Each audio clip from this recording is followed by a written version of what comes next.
Au milieu de mon salon, il y a un tableau. C'est une image qui représente la manière dont je perçois ma vie, ma famille et mon Église. Cette peinture vient de treks que j'ai fait dans les chaînes de montagne les plus élevées au monde. Je veux prendre quelques instants et vous y emmener. Je veux vous montrer des endroits où des enfants meurent de maladies bénignes, où des petites filles d'à peine 8 ans sont vendues pour être esclaves. La plupart de ces personnes n'ont jamais, ne serait-ce qu'une fois, entendu le nom de Jésus. Je veux vous emmener dans un endroit où j'ai lutté avec Dieu et où j'ai découvert que les choses devaient changer dans le monde et en moi-même.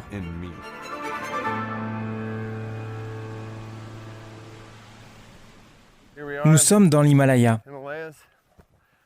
Nous avons atterri à environ 3650 mètres d'altitude en hélicoptère, juste ici.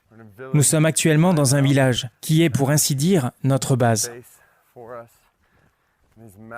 Nous sommes déjà à 3650 mètres d'altitude. Mais si vous regardez bien, nous sommes presque à la même distance du sol que de ces sommets que vous voyez là. On a l'impression d'être dans une vallée quand on regarde la hauteur de ces sommets. Vous voyez à quel point la majesté de ces montagnes est assez difficile à décrire.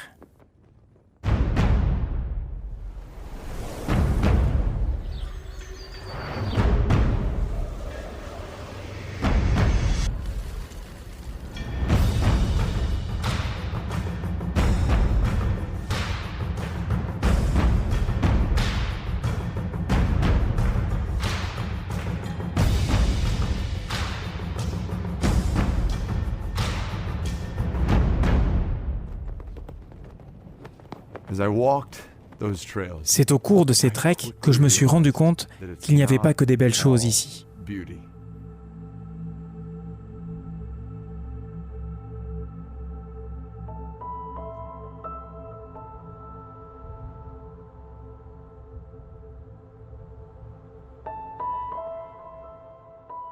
Ici, à ma droite, vous pouvez voir un glissement de terrain.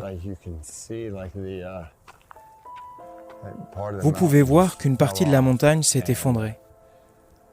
Avant, il y avait un village juste ici, un village très peuplé. Et un jour, alors que tout le monde s'adonnait à ses activités quotidiennes, des glissements ont provoqué des chutes de rochers. Et juste comme ça, en 1 minute, le village s'est transformé en cimetière.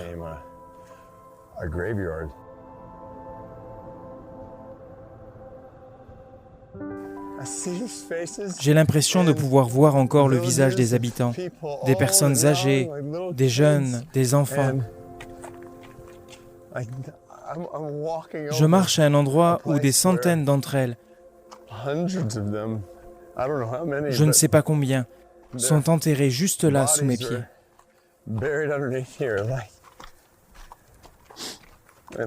Des enfants du même âge que les miens. Ce sont des personnes comme vous et moi, qui sont mortes sans jamais avoir entendu pour la plupart, sans avoir entendu la bonne nouvelle de l'amour de Dieu. L'éternité est bien réelle et la vie est courte. Nous n'avons pas beaucoup de temps. Et les autres autour de nous n'en ont pas plus. Il nous faut vivre dans l'urgence. Et peu importe l'endroit où on se trouve, aller là où Dieu nous demande d'aller.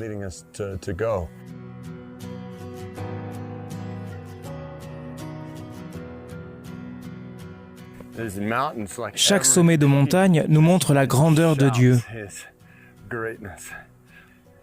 Ce paysage, ces sommets, aussi imposants qu'ils soient, ne suffisent pas, ne parviennent pas à montrer la grâce de Dieu aux personnes qui vivent ici. Ces montagnes révèlent sa gloire tous les jours, mais elles n'ont jamais pu annoncer l'Évangile, la bonne nouvelle, c'est-à-dire que Jésus est mort sur la croix et est ressuscité des morts. C'est ça que nous avons le privilège de proclamer. Nous avons l'honneur de pouvoir annoncer une chose encore plus grande que tout ce que ces montagnes proclament chaque jour. Il ne faut vraiment pas laisser passer cette chance.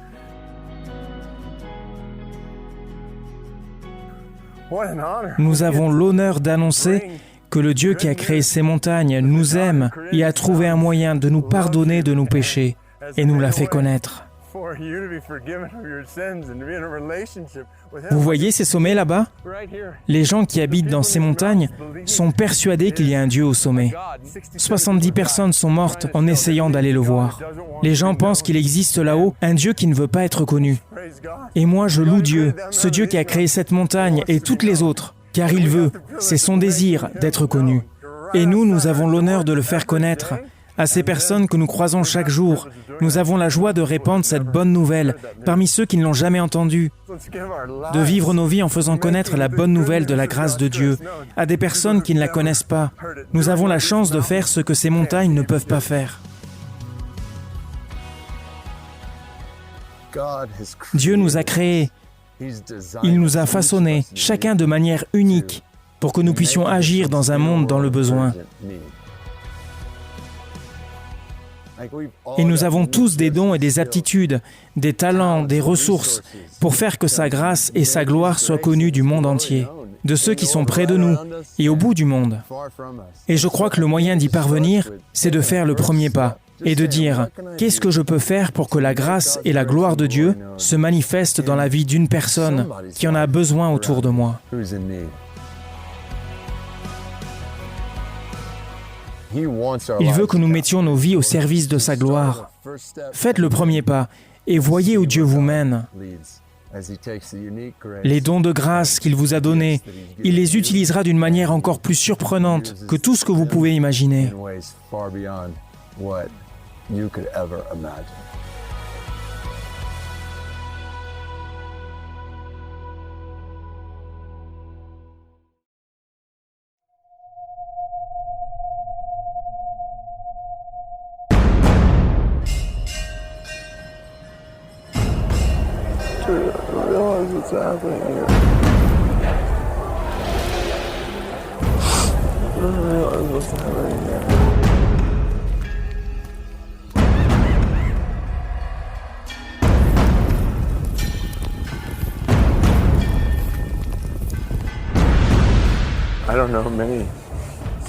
J'ai rarement vu des scènes aussi tristes que celle-là.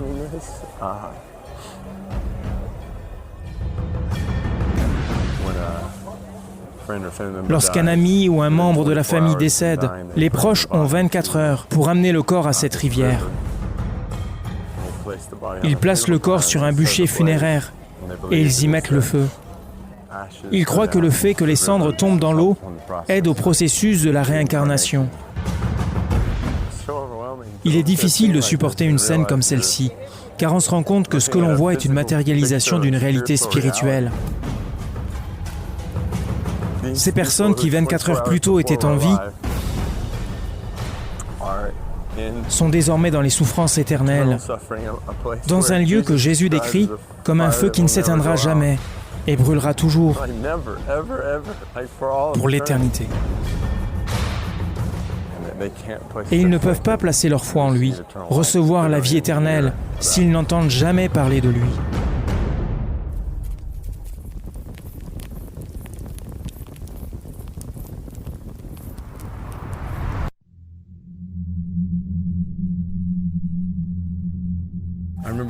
Je me souviens de la première fois où je suis descendu de ces montagnes et que je me suis retrouvé dans une rue comme celle-ci. On aurait dit une rue ordinaire, avec des magasins et des restaurants. J'ai regardé l'un des restaurants et il y avait comme des cubes devant les tables où les gens mangeaient. Je me suis immédiatement souvenu de ce que j'ai entendu sur le trafic et sur les jeunes filles que l'on entraîne hors de ces montagnes pour les emmener dans d'autres pays. Celles qui sont laissées ici doivent travailler dans ce que l'on appelle des restaurants-cabines. Ces restaurants-cabines où les hommes se rendent, emmènent les filles dans ces cubes, ferment la porte et partagent un repas avec elles et leur font ce qu'ils veulent. J'ai mis du temps à comprendre ce que j'étais en train de voir. J'ai vu deux filles assises dans l'escalier et mon regard s'est posé sur l'une d'elles. Elle m'a souri et m'a fait signe de venir vers elle. J'étais partagé entre plusieurs émotions. Je voulais m'enfuir, mais je voulais aussi être celui qui la sauve. J'ai détourné le regard. Je me sentais mal, rien qu'à l'idée qu'elle ait pu penser que je voulais venir la voir. J'ai continué ma route, et j'en ai rencontré une autre, puis une autre, et encore une autre. Et je n'avais qu'une envie, m'enfuir à toutes jambes, et faire comme si ça n'était jamais arrivé.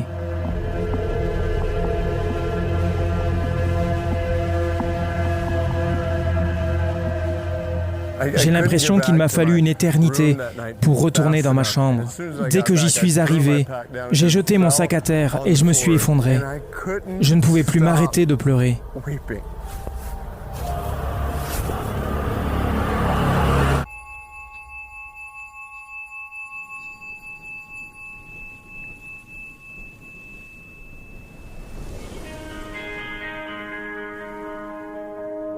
Too many days in the darkness, without a glimpse of the light.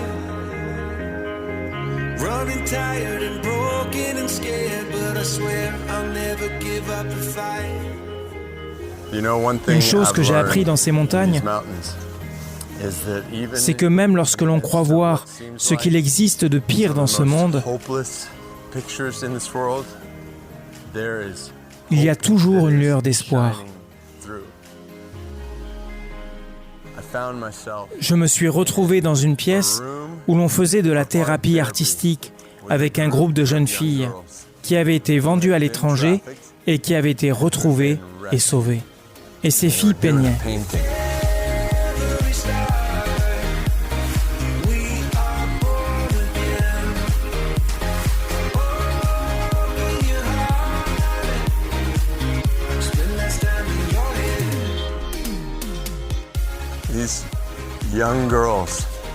Ces jeunes filles qui ont trouvé l'espérance, la rédemption et une nouvelle vie,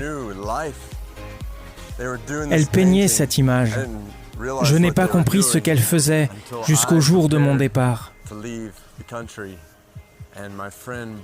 Mes amis m'ont apporté une image enroulée, et lorsque je l'ai déroulée,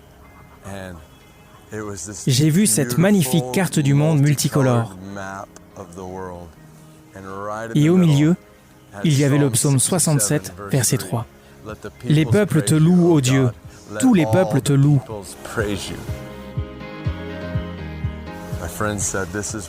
Mes amis m'ont dit que c'était ce qu'elles peignaient lorsque nous avons rejoint cette séance de thérapie. J'étais fou de joie. Voilà ce qu'il se passe lorsque l'espérance vient éclairer des situations désespérées.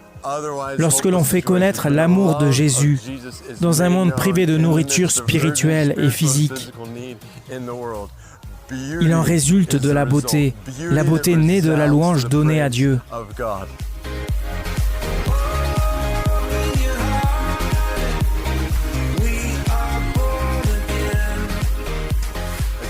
C'est ainsi que je veux vivre. C'est ainsi que tout le monde voudrait vivre, non?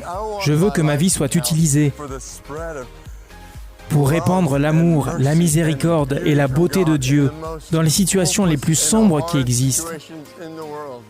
Et vous n'aimeriez pas que votre vie soit utilisée de cette manière? Ce n'est pas infaisable. On peut donner nos vies, nos familles, nos églises, et vivre en montrant l'amour de Dieu. Et nous verrons la beauté de Dieu faire éclater sa gloire parmi les peuples. C'est ainsi que nous vivons. Les peuples te louent, ô Dieu. Tous les peuples te louent pour ton amour, ta grâce et ta miséricorde. Ils te louent pour la rédemption et l'espérance qui ne se trouve qu'en Jésus seul.